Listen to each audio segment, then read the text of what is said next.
չկա մեղադրանք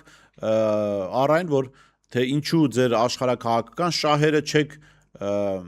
զոհաբերել հանուն քրդերի, կամ ինչու չպիտի զոհաբերեք հանուն Հայաստանի։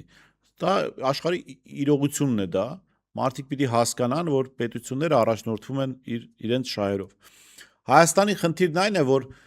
մեդիա դաշտում գերակշռում են պատվերով խոսացող գլուխները եւ օրինակ երբ որ Ռուսաստանի Դաշնությունից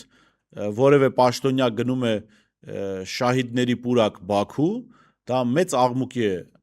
վերածվում այստեղ, թե բա տեսեք հələ ռուսները գնում են այնտեղ հայերին սպանած ադրբեջանցիներին եւ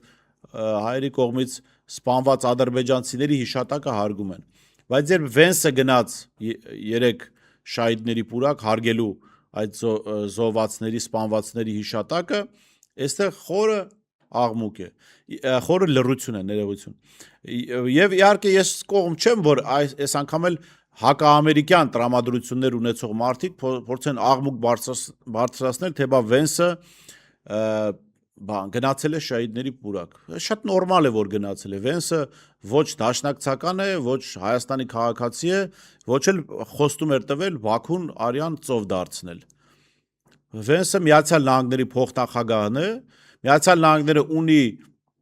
շահեր եւ Հայաստանի հետ եւ Ադրբեջանի հետ։ Ռուսաստանը ունի շահեր եւ Հայաստանի հետ եւ Ադրբեջանի հետ։ Այսինքն տրամաբանական չէ ժողովրդին, այսինքն հասկանալի է ինչու է, բայց շատ սրիկայաբար են վարվում, երբ ժողովրդին էմոցիոնալ էս հարցերի վրա թշնամացնում են որևէ պետության հետ, իբրև թե բարի տեսքով ներկայացնելու մեկ այլ պետության։ Իրականությունն այն է, որ եթե դու գնում ես Ադրբեջան եւ իրենց արարողակարգի մեջ կա գնալ